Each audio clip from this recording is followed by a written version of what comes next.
72. Ripley quickly launches the Narcissus shuttle, which takes off flying away from the Nostromo and cargo. At the same time, Mother counts down the time until the Nostromo and ore refinery explode. Ripley sees a series of explosions in Narcissus' window. Ridley Scott originally wanted to include the toy bird objects in the scene for the last time. In the rhythm of the countdown, the toy bird's beak hits the glass and the last counting number is not heard. There is only silence when the toy bird's beak hits the glass for the last time and everything explodes. This version has not been published officially. 25, 24, 23, 19, 18, 7, 6, 5, 4, 3, 2.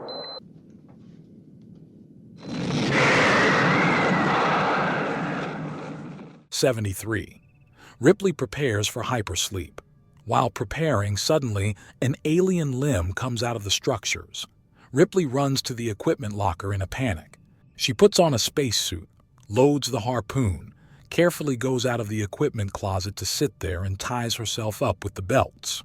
Ripley presses the button to open the outer door of the Narcissus shuttle, which sucks the alien out. The alien manages to grab through the doorway, and Ripley fires the harpoon into the alien space. The alien hangs from the harpoon wire and is about to climb back into the ship via the shuttle's second engine. Ripley starts the engines and the alien is destroyed in the jet stream into space. Ripley dictates the final reports and begins sleeping in the hypersleep tube with the cat.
This is Ripley, last survivor of the Nostromo.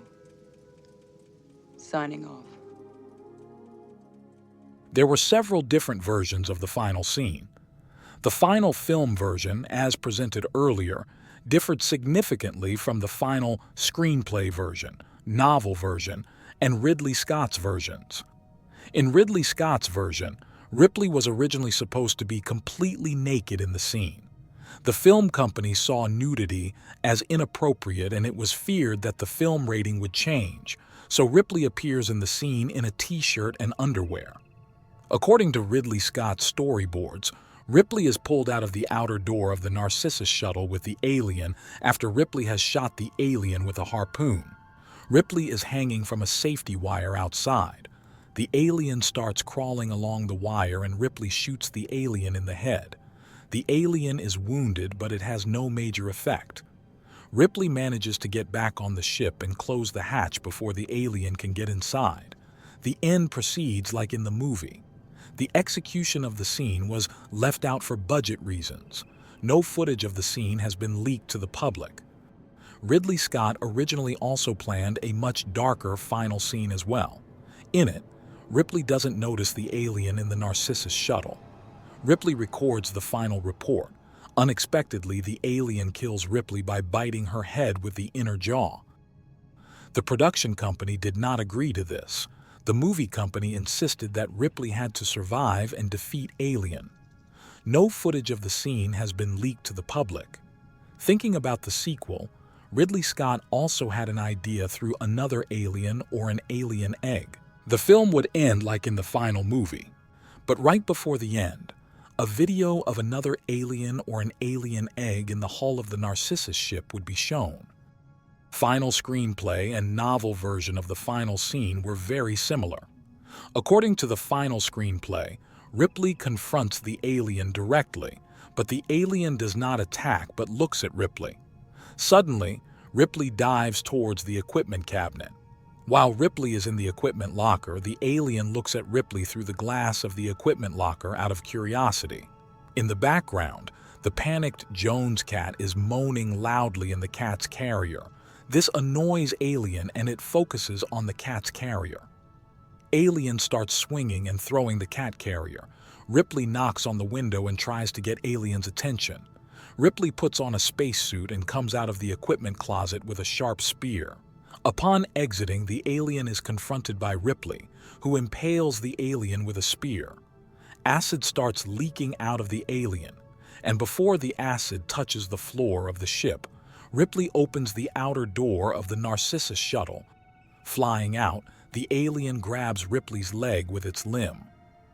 While the alien is outside of the shuttle, Ripley manages to close the door. The alien's limbs break on the inside as the door closes. Acid eats away at the bottom edge of the door. Ripley starts the engines and the alien is destroyed in space. No footage of the scene has been leaked to the public. A somewhat similar scene is in James Cameron's movie Aliens, when the Queen alien hangs from Ripley's leg outside the airlock. This was the end of the Alien film and story, to the extent that material is generally available or has been published. As we can see from the video series, the story of Alien is much bigger than the released theatrical version and the director's cut version show. The reason for the story's breadth is the number of originators of the story and the background. Officially, it is stated that everything comes from Dan O'Bannon's writing, but in reality, there are many older science fiction movies and cartoons from the 1950s to 60s, from which O'Bannon got the ideas for his own writing.